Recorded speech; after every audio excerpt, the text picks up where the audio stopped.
بنا. اب یہ جو پرچی بیٹے کے پاس ملی تھی اپنے باپ کی وصیت کو پورا کرنے کے لیے دربار میں پہنچا تاکہ بادشاہ سے ملاقات کر سکے. اللہ اکبر. جب یہ وہاں پر بادشاہ کے دربار میں ملنے کے لیے گیا، ایک پھٹا پرانا مسلمان سیدھا سادہ بندہ جو ہی وہ یہاں پر آیا، سارے فوجیوں نے اس کو پکڑ لیا کہ بھائی تم یہاں کیوں آئے ہو؟ کہ مجھے بادشاہ سے ملنا ہے. کہنے لگے بیوقوف آدمی، تیری شکل کیا ہے تو بادشاہ سے ملے گا؟ کہا کہ نہیں مجھے بادشاہ نے کہا ہے ملنے کے لیے. کہ نہیں چل یہاں سے. سب لوگوں نے پکڑ کر کے ان کو بھگا دیا مار کے. اب یہ بیچارے کے دماغ میں کوئی بات سمجھ میں نہیں آئی. لیکن میں ایک بات ہمیشہ کہتا ہوں کہ ایک ہوتا ہے بندوں کا ارادہ اور ایک ہوتا ہے اللہ کا ارادہ. جب اللہ کسی چیز کا ارادہ کر لیتے ہیں دنیا کی کوئی طاقت اسے روک نہیں سکتی ہے. اب اس کے دماغ میں ایک بات آئی. اس نے کیا کیا؟ بادشاہ کے گھر کے قریب میں جا کر جہاں سے بادشاہ کی کانوں میں آواز پہنچے وہاں کھڑے ہو کر اس نے اذان دینا شروع کیا. اللہ اکبر اللہ اکبر. پوری اذان دی اس نے. یہ اذان کی آواز اس جوان کی بادشاہ کے کانوں میں پڑ گئی. وہ جو محل میں تھا اس کے کان میں پڑ گئی. تھوڑے تھوڑے باہر نکلا اور اس نے کہا کہ بھائی یہ آواز کس نے لگائی؟ اس کو بلا کے لاؤ. اب فوجی دوڑے اس کو بلانے کے لیے. اب سارے فوجی سمجھے کہ ارے یہ تو وہی آدمی ہے جس کو ہم نے بھگا دیا تھا. اس کو بلایا، بھائی تجھے بادشاہ بلا رہا ہے. سب لوگ تعجب میں پڑ گئے. یہ گئے بادشاہ کے قریب اور جا کر کہا کہ تم کون ہو؟ تو کہا کہ حضرت میں کون ہوں کیا ہوں کچھ کہنے سے پہلے یہ پرچی لے لو آپ. وہ پرچی تھما دیا ان کو. آپ سمجھ رہے نا کون سی پرچی ہے؟ وہ اسی نے دیا تھا ان کے باپ کو.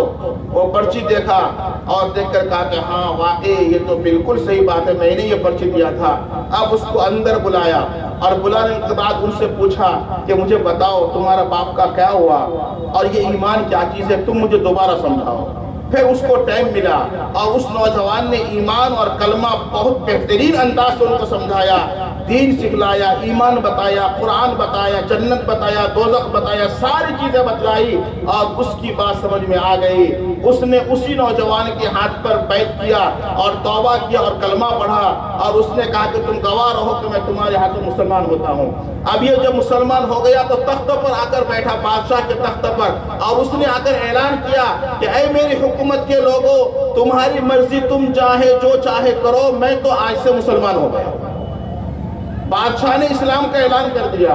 اب جب بادشاہ نے اسلام کا اعلان کیا تو حضرت مولانا نے لکھا ہے کہ ادھر ایک دوسرا واقعہ پیش آیا تھا. اس واقعے کو سمجھاؤں گا تو وقت زیادہ ہو جائے گا. واقعہ کا اس کا نتیجہ یہ تھا کہ رعایا کے لوگ اندر سے ایمان کے قریب ہو چکے تھے. اس واقعے کی وجہ سے ایک الگ واقعہ پیش آیا تھا. اس کی وجہ سے وہ رعایا کے لوگ بھی ایمان کے قریب ہو چکے تھے لیکن ڈر سے وہ کچھ نہیں بولتے تھے. لیکن جب بادشاہ نے خود یہ کہا کہ میں نے اسلام قبول کر لیا ہے، اب تمہاری مرضی، مجھے بادشاہ رکھو یا مجھے نکال دو. لیکن جب رعایا نے دیکھا کہ جس چیز کے ہم قریب جا چکے ہیں اور ہمارا بادشاہ وہ اعلان کر رہا ہے، ساری رعایا ایک بیٹھ کھڑے ہو گئی اور سب نے کھڑے ہو کر کہا کہ بادشاہ صاحب، جس دین کو آپ نے قبول کیا ہے ہم پہلے ہی اس کو قبول کر چکے ہیں، ہم پہلے قبول کر چکے ہیں. چنانچہ پورا بغداد دوبارہ اسلام کے اندر داخل ہو گیا. اسی کو شاعر نے کہا ہے آیا یورش تاتار کے افسانے سے، ہے آیا یورش تاتار کے افسانے سے. آگے کہتے ہیں کہ کعبے کو صنم جو ہے، یعنی جیسے کوئی بت خانہ کو، کعبے کو، جو کعبہ ہے بت کی جگہ سے کعبے کو پوجنے والے ملنے اور کعبے کو آباد کرنے والے کو اللہ نے تیار کر دیا. یعنی بت خانہ کو پوجنے والے اور بتوں کو پوجنے والے کے گھروں میں اللہ نے ایمان والا پیدا کر دیا اور سارا کا سارا دیش اسلام کے اندر داخل ہو گیا. غور کیجئے، اگر یہ لوگ اپنے پلاننگ میں کامیاب ہو جاتے تو اسلام آج ہمارے ہندوستان تک نہیں پہنچتا اور ہم اور آپ مسلمان باقی نہیں رہتے. اس لیے کہ یہ پہلے سے کوشش چلی آ رہی ہے. تو گویا اسلام ایک اس طرح کا مذہب ہے کہ جس کو مٹانے کے لیے رسول اللہ صلی اللہ علیہ وسلم کے زمانے سے محنت چلی آ رہی ہے کہ قرآن کو دنیا تک پھیلنے نہ دیا جائے. لیکن قرآن اس طرح پھیل رہا ہے کہ ہر سال روزانہ ہر سال، ابھی اس مہینے کے اندر مدرسوں میں جلسے ہوتے ہیں، ہر جلسے میں 8 آدمی، 15 بچے، 20 20 بچے حافظ قرآن بن رہے ہیں. کل فرنگورا میں جلسہ ہوا, 586 بچوں کی وہاں دستار بندی ہوئی. ٹھکری باڑی میں جلسہ ہوا, ہر سال 50-45 بچوں کی دستار بندی ہو رہی ہے. ابھی یہاں پر دستار بندی ہوگی حافظوں کی. معلوم ہوتا ہے کہ انہوں نے جتنا قرآن کو دبانا چاہا تھا اتنا قرآن کے حافظ پیدا ہوتے چلے جا رہے ہیں. بھائیوں اور بزرگوں, یہ ایک اللہ کا پلان ہوتا ہے. یہ بات میں نے اس لیے بھی عرض کی ہے کہ اس وقت ہم جس ملک میں جی رہے ہیں, اپنے ہندوستان جیسے ملک میں جو حالات ہمارے سامنے ہیں, اخبارات سے اور وائٹ میسج سے اور سوشل میڈیا سے ہم سنتے ہیں, تو آج کا مسلمان جو خدا کے نظام کو نہیں سمجھتا ہے اپنے طور پر مایوس ہو جاتا ہے, اپنے طور پر سوچنے لگتا ہے کہ ہم دین اور شریعت کے ساتھ اس ملک میں زندہ رہ سکیں گے یا نہیں رہ سکیں گے, ہماری مسجدیں محفوظ رہیں گی یا نہیں رہیں گی, ہمارے مدارس محفوظ رہیں گے یا نہیں رہیں گے, یہ سوچنے پر مجبور ہو جاتا ہے. لیکن کامل مومن وہ ہے کہ جس کو تاریخ پر نگاہ رہنی چاہیے, اسلام کی پچھلی تاریخ پر نگاہ رہنی چاہیے اور یاد رکھنا چاہیے کہ یہ اسلام مٹنے کے لیے آیا نہیں ہے, یہ اسلام بڑھنے کے لیے آیا ہے. اس کے خلاف جتنی محنت ہوتی ہے اس وقت یہ اتنا ہی اور آگے بڑھتا ہے. آپ غور کیجئے گا, جب کوئی کشتی چلانے والا کشتی لے کر دریا میں نکلتا ہے اور ہوا بہت مخالف چلتی ہے تو اس وقت کشتی اور مضبوط کر کے کشتی والا آگے لے جاتا ہے کہ کشتی ہوا کا شکار نہ ہو جائے. صحیح کہہ رہا ہوں یا غلط کہہ رہا ہوں؟ تو جیسے کشتی والا دریا میں مخالف ہوا کے باوجود کشتی لے کے آگے چلا جاتا ہے, ایسے ہی ایمان اور اسلام کا حال ہے. جتنی مخالف ہوائیں ہوں گی یہ اپنا راستہ خود نکال لے گا. اس لیے کہ اسلام ایک پانی ہے اور پانی کے لیے راستہ کوئی دیتا نہیں, پانی اپنا راستہ خود نکال لیتا ہے. یہی مذہب کی خوبی ہے. یہ اسلام مٹنے کے لیے آیا نہیں. اللہ نے قرآن میں فرمایا یریدون ان یطفئوا نور اللہ بافواہہم, لوگ چاہتے ہیں کہ اپنی زبان کی دشمنی سے اسلام کو مٹا دیں. اللہ فرماتے ہیں ولو الا یریدون ان یطفئوا نور اللہ واللہ متم نورہ, لیکن اللہ تعالیٰ دین اسلام کو پورا کر کے رہے گا اور گھر گھر پہنچا کر رہے گا. وَلَوْ كَرِهَ الْكَافِرُونَ, چاہے دشمنوں کو برا لگے لیکن اللہ اپنے دین کو پوری دنیا میں غالب کر کے رکھے گا. بھائی سمجھ رہے ہیں آپ کو؟ لیکن یہ بات سوچنی چاہیے کہ جب یہ بات ہے کہ اسلام کہیں مٹنے والا نہیں ہے, تو اسلام جب مٹنے والا نہیں ہے تو اسلام یہ رہے گا مسلمانوں کے ذریعے سے, مسلمانوں کے ذریعے سے. اور مسلمان جو صحیح مسلمان بنتا ہے وہ بنتا ہے مدرسوں کے اندر, وہ بنتا ہے مسجدوں کے اندر, وہ بنتا ہے خانقاہوں کے اندر, وہ بنتا ہے جماعتوں کے اندر, وہ بنتا ہے جمعیتوں کے اندر, وہ بنتا ہے مسجدوں کے اندر. لہذا مسلمانوں کی ذمہ داری ہے کہ اپنا رشتہ مسجدوں کے ساتھ, اپنا رشتہ مدرسوں کے ساتھ, اپنا رشتہ جماعت کے ساتھ, اپنا رشتہ جمعیت کے ساتھ, اپنا رشتہ اللہ والوں کے ساتھ قائم رکھے. ایک شعر سناتا ہوں, پیوست شجر رہ, پیوست شجر رہ, امید بہار رکھ.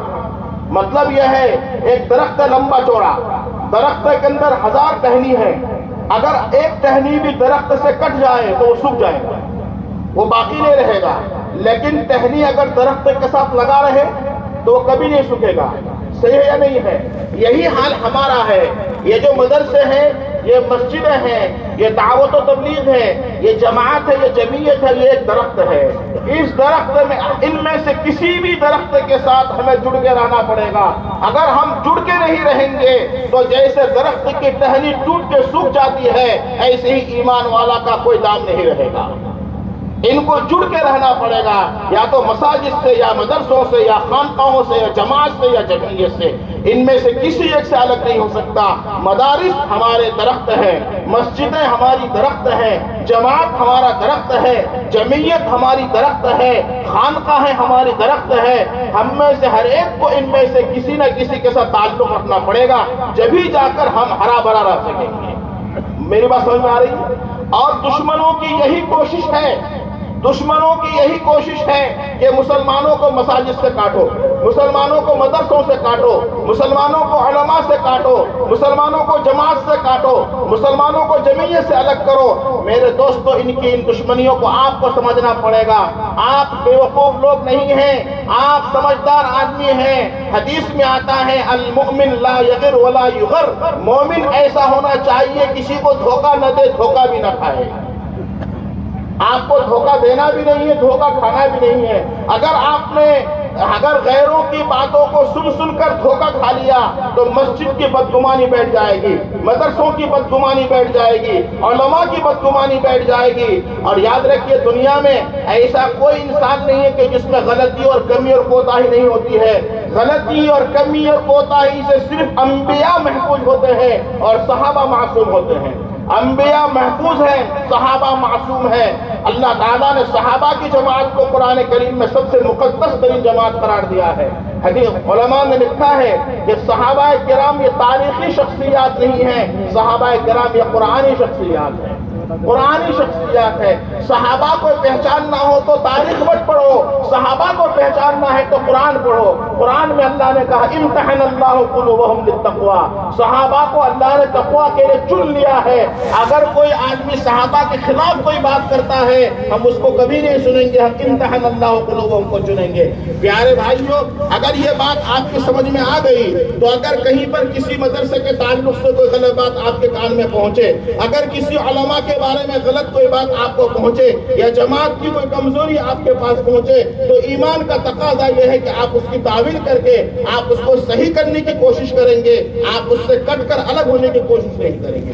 آپ کو یہ سمجھنا پڑے گا کہ اگر ان سے کچھ غلطی ہوئی ہے تو یہ کوئی فرشتے تو نہیں ہے، ہو سکتا ہے غلطی ہو سکتا ہے۔ اگر ایک سے غلطی ہوئی تو اس کا یہ مطلب نہیں کہ ہم جماعت ہی کو چھوڑ دیں۔ اگر کسی ایک مدرسے سے کچھ کمی کوتاہی ہوئی تو اس کا یہ مطلب نہیں کہ ہم مدرسوں سے الگ ہو جائیں، وہ بھی انسان ہے، ہو سکتا ہے ان سے کچھ کمی کوتاہی ہو جائے۔